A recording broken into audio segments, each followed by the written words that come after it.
দেশের ১৩ জেলার উপর দিয়ে বয়ে চলেছে মৃদু শৈত্যপ্রবাহ। এ নিয়ে বিস্তারিত জানাতে যুক্ত হচ্ছেন সহকর্মীরা। প্রথমেই যাচ্ছি রংপুরে রেজাউল করিম মানিকের কাছে। মানিক, দেশ জুড়েই তীব্র শীত, রংপুর অঞ্চলের কি অবস্থা?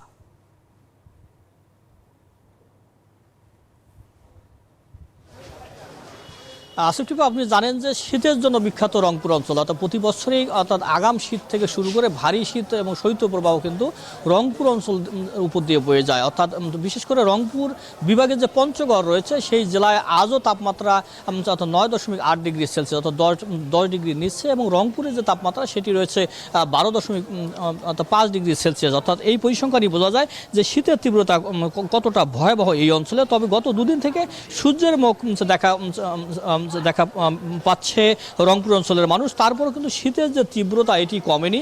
হাড় কাঁপানো শীত হিমেল হাওয়ার কারণে জুবুথুবু অবস্থায় পড়েছে এই অঞ্চলের মানুষ। তো শীত বস্ত্রের চাহিদা অনুযায়ী তারা শীত বস্ত্র পাচ্ছেন না। আমরা কথা বলেছি বিভাগীয় কমিশনারের সাথে, তিনি বলেছেন যে শীত বস্ত্রের জন্য মন্ত্রণালয়ের চিঠি পাঠানো হয়েছে। পাশাপাশি এই হাসপাতাল রয়েছে রংপুর মেডিকেল কলেজ হসপিটালে। এখানে আসলে আপনি দেখতে পাচ্ছেন যে ইনডোর আউটডোরে অর্থাৎ ঠান্ডাজনিত যে রোগ, এই রোগীর সংখ্যাও বাড়ছে, মৃত্যুর সংখ্যাও বাড়ছে। পাশাপাশি শীত নিবারণের আগুনে দগ্ধ হয়ে কিন্তু প্রতিদিনই রংপুর মেডিকেলের বার্ন ইউনিটে অর্থাৎ অসহায় মানুষগুলো ভর্তি হচ্ছে। সব মিলে বিত্তবানদের এগিয়ে আসার আহ্বান জানিয়েছেন রংপুর অঞ্চলের সুশীল সমাজের প্রতিনিধিরা। পাশাপাশি সরকার যেন পর্যাপ্ত গরম কাপড় বিতরণ করেন, এমনটাই কিন্তু চাওয়া এই অঞ্চলের মানুষদের। এই ছিল আমার কাছে রংপুর মেডিকেল থেকে সর্বশেষ একই খবর জানতে রাঙ্গামাটিতে ফিরছি ফাতেমা জান্নাত মৌর কাছে।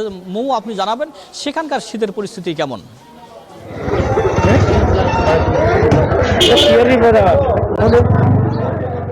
ধন্যবাদ মানিক। আপনি যেমনটি বলছিলেন একই অবস্থা বিরাজ করছে পার্বত্য অঞ্চলে। আমি আছি এখন রাঙামাটি বনরূপা এলাকায়। গত কিছুদিন ধরে টানা শৈত্যপ্রবাহ চলছে এখানে এবং অনেক বেশি শীত, যার কারণে এখানকার যারা সাধারণ মানুষ আছে পাহাড়ি বাঙালি তারাও কিন্তু খুবই বেহাল অবস্থায় আছে, যেহেতু জুম চাষ করতে পারছে না ব্যবসায়ী প্রতিষ্ঠানগুলো খুলতে। আপনি নিশ্চয়ই ক্যামেরা চোখে দেখতে পাচ্ছেন অসংখ্য মানুষ কিন্তু ঘোরাফেরা করছে। তবে শীত বস্ত্রের অভাবে আছে অনেকেই, এখনো পর্যন্ত সাহায্য সহযোগিতা পায়নি, এমনটা অভিযোগও আমরা পেয়েছি। একটু কথা বলতে চাই, এই যে শীতের কারণে আপনারা এভাবে ব্যবসা করছেন অনেক কষ্ট করে, কোনো সাহায্য সহযোগিতা পেয়েছেন? না, কিছু পাই না। অনেকেই সাহায্য সহযোগিতা পায়নি এমনটি বলেছে, যেহেতু পাহাড়ের অনেক দরিদ্র জনগোষ্ঠী আছে এবং তারা কিন্তু এভাবেই কষ্ট করে জীবনযাপন করছে। শুধুমাত্র রাঙামাটি শহর নয়, রাঙামাটির প্রায় 10টি উপজেলা আছে। প্রত্যন্ত উপজেলাগুলোর মধ্যে 6টি উপজেলা একদম সীমান্তবর্তী, সেখানে অনেক বেশি ঠান্ডা পড়ছে এবং ঠান্ডাজনিত রোগের সংখ্যা ওখানে অনেক বেশি বেড়েছে। হাসপাতালগুলোতে ভিড় বাড়ছে এবং তারা বলছে যদি এরকম অবস্থা বিরাজ করে তাহলে পাহাড়ের মানুষের জীবনযাত্রা, ব্যবসা বাণিজ্য স্থবির হয়ে পড়বে এবং অনেক কষ্টে তারা চলছে আছেন। আর অনেকে আছে, তাদের সাথে একটু কথা বলতে চাই। যে শীত আসছে, কোন সাহায্য সহযোগিতা পেয়েছেন শীতের কারণে? না, পাই নাই এখনো, শীতের কারণে এখনো পাই নাই। ব্যবসা করতে কেমন কষ্ট হচ্ছে? কোনো ঠান্ডাজনিত রোগের এবং শীত বস্ত্র কি পেয়েছেন আপনারা? সাহায্য সহযোগিতা পেয়েছেন? সাহায্য সহযোগিতা কিছু পাই নাই।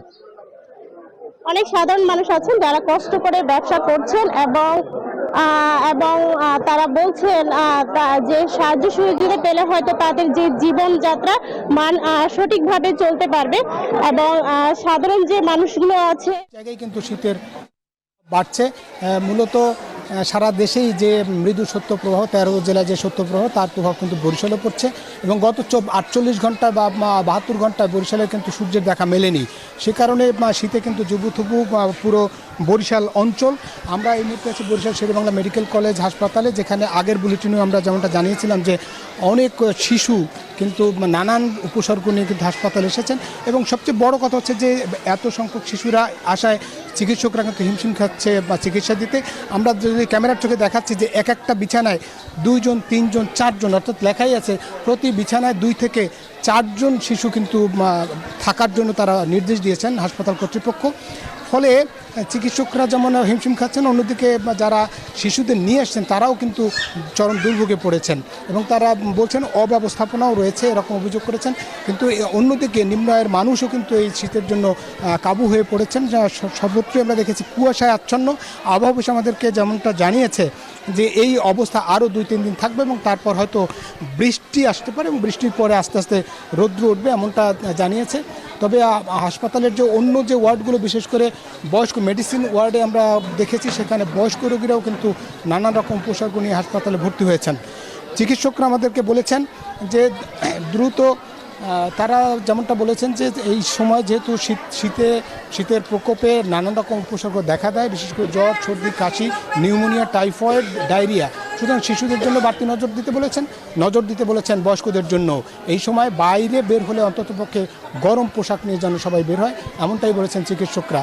এই ছিল বরিশাল শেরেবাংলা মেডিকেল কলেজ হাসপাতাল থেকে এই শীতে ঠান্ডাজনিত রোগের সবশেষ তথ্য।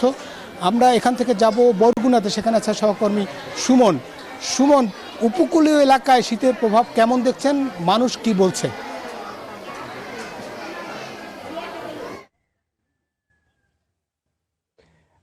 ধন্যবাদ মিরন আপনাকে। আপনি বরিশাল মেডিকেল থেকে সেখানকার শীতে রোগীদের অবস্থা সর্বশেষ জানাচ্ছিলেন এবং আমি এখন রয়েছি বরগুনায়।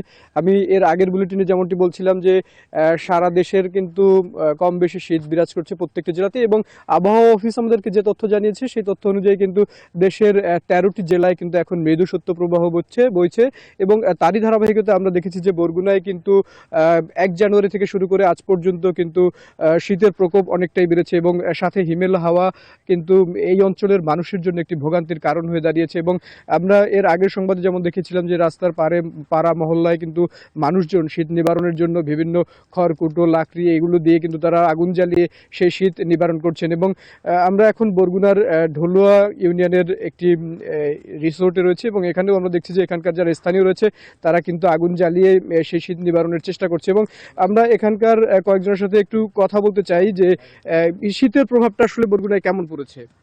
আসলে গত 3 দিন যাবৎ শীতের প্রভাবটা খুবই প্রখর।